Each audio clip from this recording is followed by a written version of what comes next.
What's up, losers? Katie3 here. So yesterday, Microsoft decided to randomly drop a trailer for the answer like it was nothing. What? Oh,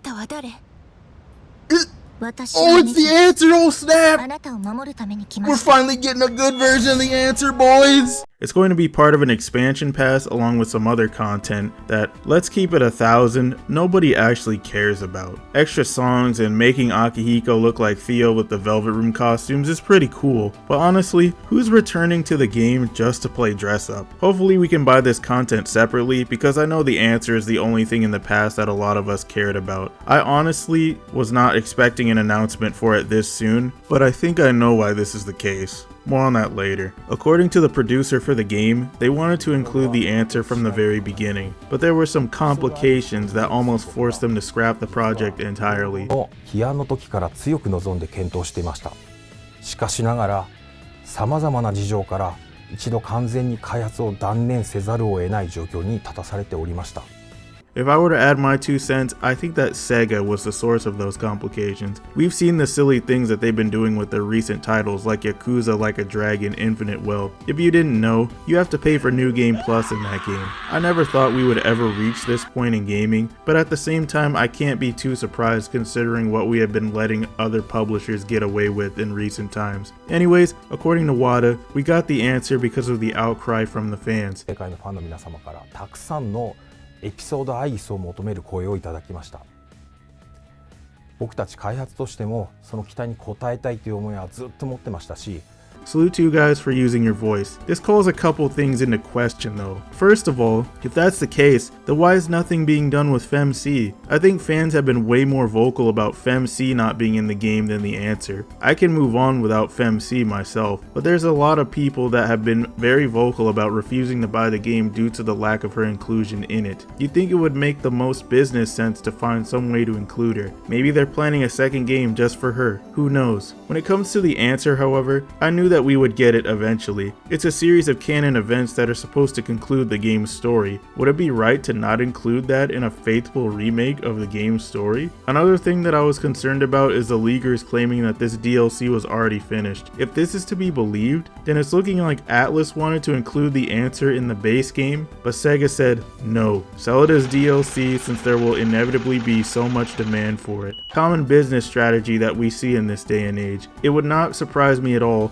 if this is what actually happened. The crazy thing is, I don't mind paying for the answer, and I'd like to explain why. In Persona 3 Fez, the answer was one of the most unpleasant experiences I've ever had in a video game. It really opened my eyes to how much the social and dungeon crawling aspects of the game need each other for Persona to even work properly. In the answer, there is no social aspect, and you just dungeon crawl for 20 to 40 hours with some cutscenes in between the dungeon crawling. It also didn't help that the game was pretty dated, even back then. Persona 3 is infamous for not letting you control your party members. In the answer, that does not change. Enemies also hit quite hard and have higher chances of avoiding attacks that they are weak to. You had to go back and forth between swapping party members to deal with the different setups that the enemies had, which was annoying in itself because you had to make sure that they were all leveled up. So you're just grinding and grinding and grinding and fighting until you get a crumb of cutscene just to go back to grinding and grinding and grinding. Also, no compendium, so good luck with that. By the time I finished my first playthrough, I had quite the migraine from how unpleasant it all was. It's really unfortunate because the answer's story is actually very interesting. Well, at least up until towards the end when people start losing their mind, but an interesting story nonetheless. I think that everybody should be able to experience the answer without suffering through how unpleasant it was in the original game. This is Atlus's shot at redemption. They can finally do the answer justice. People are in comment sections complaining about how they shouldn't have to pay for the answer,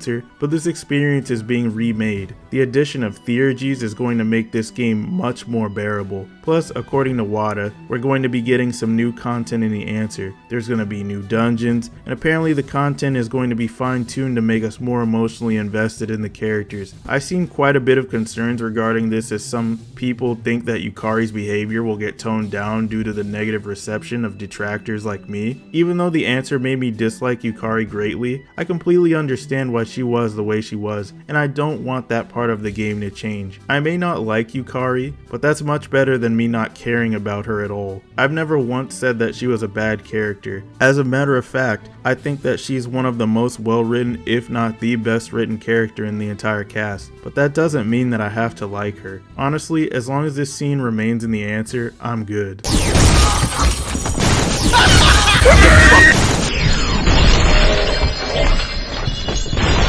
Let's move on to what changes I would like to see in the answer. First of all, I need access to that compendium. I do not know what Atlus was thinking forcing us to play without it. It just made things very inconvenient if we weren't prepared for what lied ahead. I hope that there are great clocks in the abyss of time. Having to swap characters and grind for long periods of time was very boring, and I think that the great clocks can be a much more valuable addition to the answer than they were in the base game. And we can control our party members now, so of course there isn't really much else that I'd like changed. You can keep the enemies the same. I just don't want the experience to be boring and frustrating. And finally, I'd like to address a couple elephants in the room. With all of the leaks that have come out, it's pretty clear that FemC is in no way returning to Persona 3.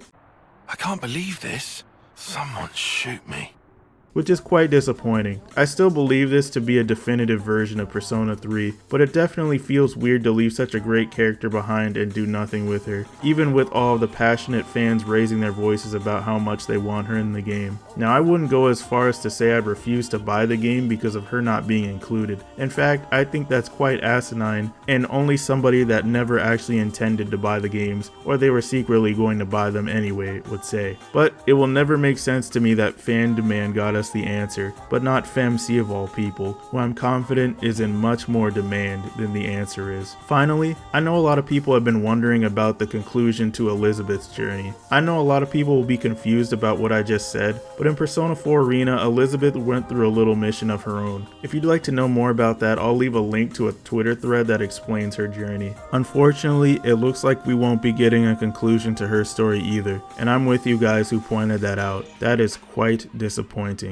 Regardless, I am happy that we will finally all get to experience the answer in a state that is actually acceptable. Don't listen to some of these so-called voices of the community saying that the game's flaws are all just a skill issue and that the game was never flawed. That is just pure delusion, and I won't stand for it. A lot of this game's mechanics were unacceptable even for the year that it released. There is absolutely no excuse for not being able to control your party members, not even in 2006. There is no excuse for having the answer being in the unpleasant state that it was in back in 2007. Thank God that we're finally getting a version that we'll actually want to play and will have positive memories of when we finish. How do you guys feel about the announcement? Let me know in the comments. That concludes this video. If you need help with anything related to Persona 3 Reload, check out my guides playlist. I've covered just about everything I can think of in this game, and I think it could make your life quite a bit easier. And I'm out. Later, losers.